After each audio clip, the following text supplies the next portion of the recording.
이제 우리 후보님은 이제 바로 이제 우리 대구시 시장 후보로 이제 나오셨을 후보님이십니다.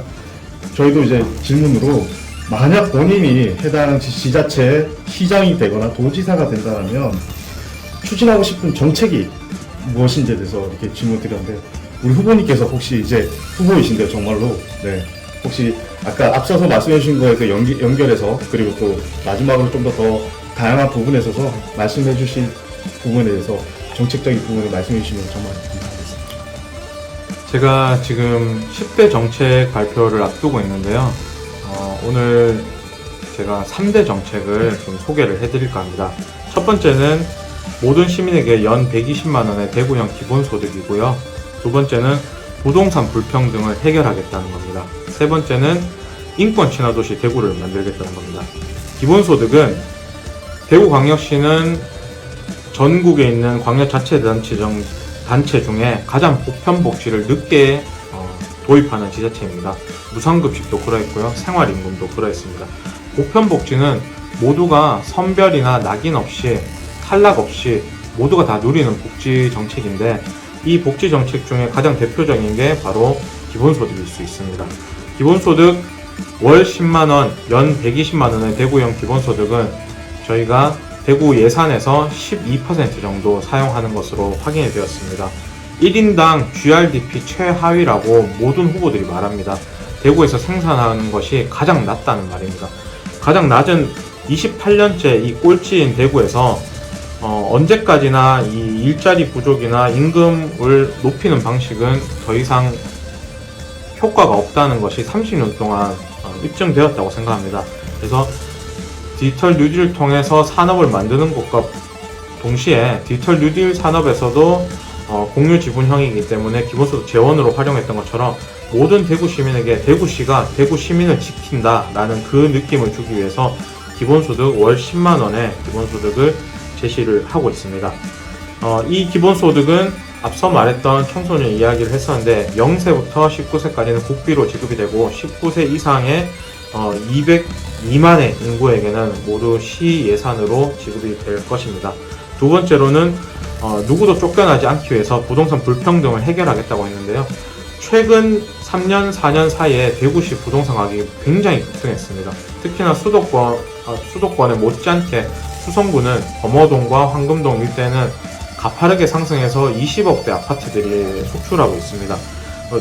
가파르게 주택은 상승하고 있지만 대구시의 미분양 문제가 최근 6개월 동안 문제입니다. 결국 집은 남아있는데 사람들은 집을 구하지 못하고 있고 집값은 천정부지로 오르고 있다는 말입니다.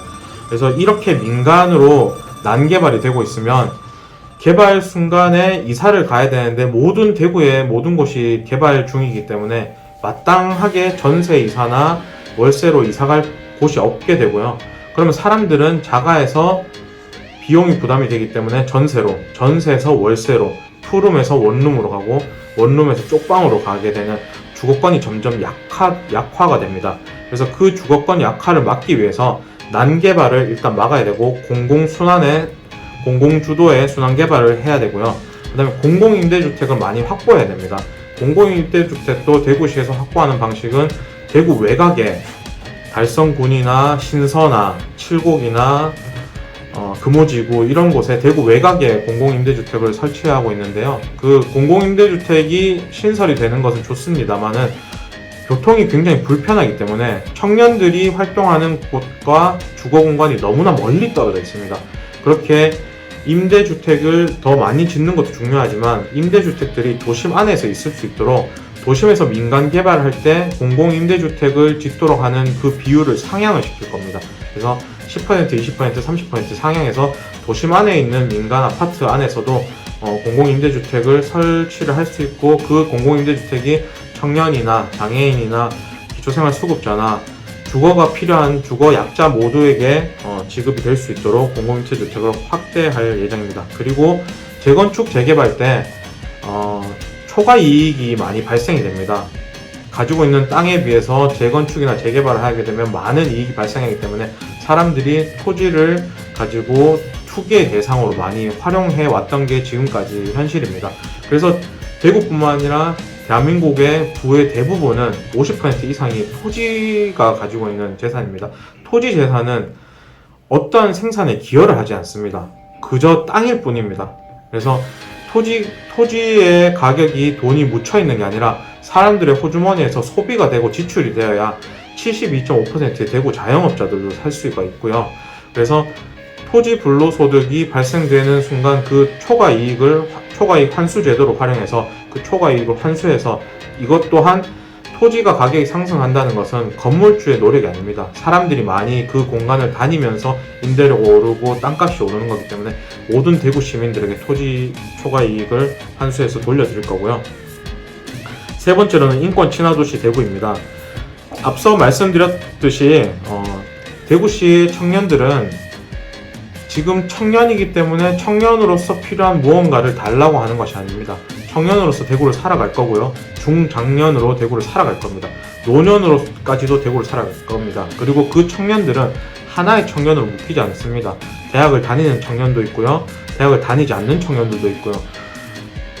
중소기업에 다니는 청년도 있고 대기업에 다니는 청년도 있고 예술 활동을 하는 청년도 있고 자영업을 하는 청년도 있습니다. 모든 청년이 정말 다양한 정체성으로 살아가고 있기 때문에 이 다양한 정체성으로 살아가고 있는 모든 사람을 보편적인 기본소득과 같이 보편성으로 그 청년들을 위한 정책들을 설계하는 것도 물론 중요하고 또 한편으로는 다양한 정체성을 가진 그 청년들에게 다양한 정체성을 모두 다 보장할 수 있는 그러한 인권 포함을 하는 대구가 대구시의 슬로건이 컬러풀 대구인데 진짜 컬러풀 대구가 될 수 있을 거라고 생각합니다. 그래서 청소년, 청년 그리고 대구시에서도 이제 늘어나고 있는 이주 노동자, 이주민, 그리고 장애인, 여성, 그리고 성소수자까지 청년으로 살아가고 있는 모든 사람들이 여기 대구에서 장년, 노년까지 살아갈 수 있도록 그 사람들의 삶을 지켜주는 인권 친화 도시 대구를 만들 예정입니다. 이상입니다. 사실은 너무나도 좋은 말씀들과 그 발표와 대답을 해주셔가지고 솔직히 특히나 저는 마지막에 특히 인권에 대한 어떤 그 정책 부분에 대해서 저는 사실 많은 공감을 했습니다. 청년을 시작해서 중장년을 지나 네. 이제 노년에까지. 그렇죠. 네, 사실 저도 이제 아까 이제 후보님과 이제 사담으로 말씀을 드렸듯이 저도 여기서 초중고를 지나서 제 꿈 때문에 이제 서울에 있다가 다시 이제 현실적으로 이제 다시 대구에 내려와서 제 고향 같은 곳이어서 이곳에서 아마 저도 이제 후보님께서 말씀해 주시듯 청년과 중장년과 이제 아마 노년을 아마 보내게 될 것 같은데 특이한 일이 없지 않은 이상은 그렇게 됐을 때 사실 저도 많은 공감, 사실 좀 두렵기도 하고 사실은. 네. 네. 특히나 요새처럼 특히나 많은 어떤 아까도 말씀하셨던 일자리나 뭐 주변의 환경적인 부분들 뭐 예를 들면 뭐 집이 될 수도 있겠고요, 뭐 일자리가 될 수도 있겠고요, 그리고 뭐 또 결혼이라든지 또 자녀 양육에 대해서 또 생각을 해봐야 되는 부분이고 또 나와서 또 내가 많이 늙었을 때 어떤 질병이 들었을 때에 대한 어떤 거에 대한 좀 걱정들에 대해서 사실은 지금 현재 어떤 앞서 많은 우리 어른 세대도 그걸 겪어왔고 지내왔지만은 그 세대의 변화와 다양성에 대해서 우리가 이제 지금 좀 뒤늦게 관심을 가지게 되면서 좀 늦게 저희가 좀 팔로우십을 하고 있는 거가 없지 않아 있는 것 같습니다. 다만 그래도 후보님께서 그래도 앞서서 그런 생각들을 가지고 계시고 좀 고민을 하고 계신 것 같아서 너무 감사했고요.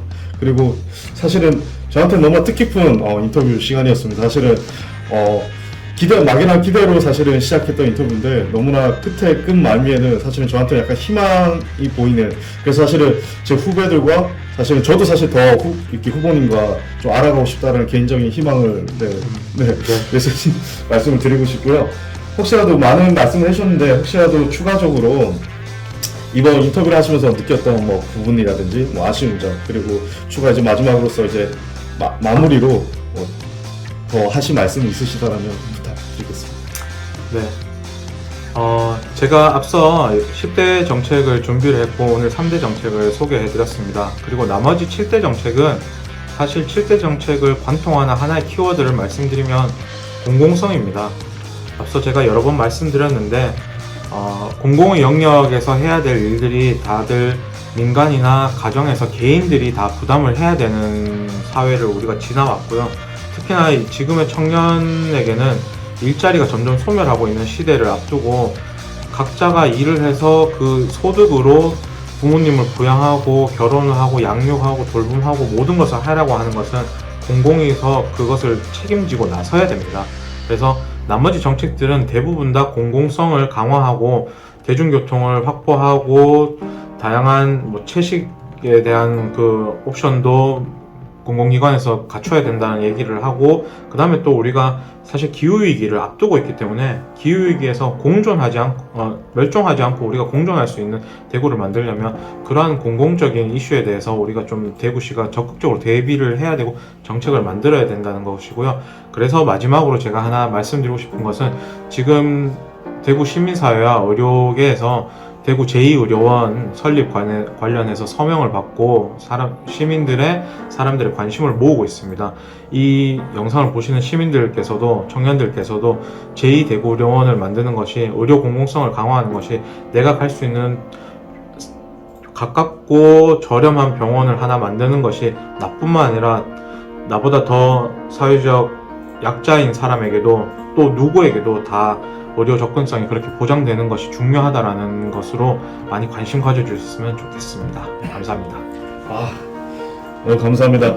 아마 많이 바쁘시고 아마 이제 여러 가지 생각들과 정책 아까 말씀하셨던 것처럼 이런 생각들과 준비를 하시면서 아마 이런 시간 내어주시기 아마 힘드셨을 텐데 이렇게 또 귀한 시간 내주셔서 다시 한번 감사드리고요. 제가 감사합니다.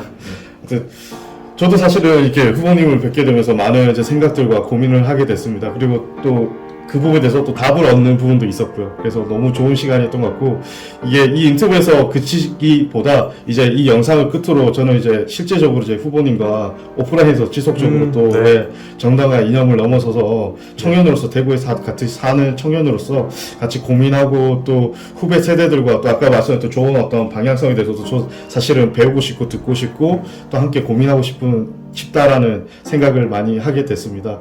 우선 다시 한번 이렇게 귀한 시간 내주셔서 감사드리고요.